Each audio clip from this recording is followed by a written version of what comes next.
নমস্কার, আপনারা দেখছেন রূপসী বাংলা মিডিয়া।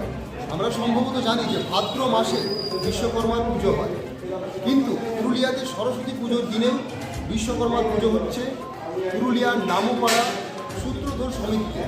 কি রয়েছে এই অকালে দিনে এই বিশ্বকর্মার পুজো, আমরা জেনে নেব বিস্তারিত কমিটির সদস্যদের সাথে। দেখতে থাকুন রূপসী বাংলা মিডিয়া। সরস্বতী পুজোর দিনে অকালে বিশ্বকর্মা পুজো পুরুলিয়ায়। সাধারণত ভাদ্র মাসের সংক্রান্তিতে বিশ্বকর্মা পুজো হয়ে থাকে, কিন্তু পুরুলিয়ার শহরের নামপাড়া সূত্রধর সমিতিতে সরস্বতী পুজোর দিনেই হচ্ছে বিশ্বকর্মা পুজো।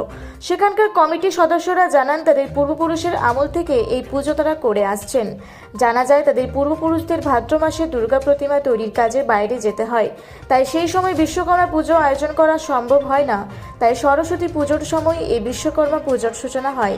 তাদের পূর্বপুরুষের কথা মেনেই এই পুজো তারা করে আসছেন। এই বিষয়ে পূজা কমিটির সদস্যরা কি জানালেন শুনুন। আমাদের এই মন্দিরের বিষয়ে যে পুজো হচ্ছে, এই বিষয়ে কারণ হচ্ছে আমাদের সূত্রধর ভাইরা সমস্ত বিভিন্ন জায়গায় বাইরে বাইরে প্রতিমা করতে যায়। সেই ভাদ্র মাসের সময় তারা কেউ থাকে না, যার জন্যে আমাদের পূর্বপুরুষ তারা এই জমি দান করেছে মন্দিরের নাম। তাদের নাম হচ্ছে সুরেন্দ্র, বীরেন্দ্র, যোগেন্দ্র, তিন ভাই। সেই মন্দির আমরা এখন চালিয়ে আসি, যার জন্যে এই সময় আমাদের পুজোটা করা হয়। আচ্ছা, আপনার নাম? আমার নাম গিরিজা শঙ্কর শীল, সূত্রধর সমিতি পুরুলিয়া। আমি হচ্ছি কেসিআর। আচ্ছা, ইতিহাস হচ্ছে এটা আমাদের পূর্বপুরুষ থেকে বুড়ারা আগে থেকেই করে এসেছে। 135 বছর হয়ে গেল, এটা 135 বছর। বিশ্বকর্মা পূজার দিনে সব কার্য বন্ধ থাকে, প্রতিমা করতে যায় বাইরে।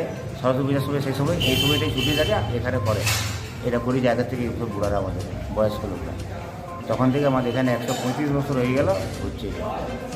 আচ্ছা, এই যে পুরুলিয়ার নামপাড়াতে সূত্রধর সমিতিতে এই পুজোটা হচ্ছে, এটা কি আরো পুরুলিয়ার অন্য কোনো না, জায়গায় আর এটা হচ্ছে? কোনো জায়গায় হয় না, এখানেই হয় আচ্ছা পুরুলিয়াতে। আচ্ছা, এর বিষয়ে পিছনে কোনো অন্য কোনো কারণ আছে কি? না, অন্য কোনো কারণ নেই, আগেকার বয়স্ক লোকরা করে এসছে, এটাই আমরা মানি সবাই, এটাই। পুরুলিয়া থেকে বাপন রায়ের রিপোর্ট, রূপসী বাংলা মিডিয়া।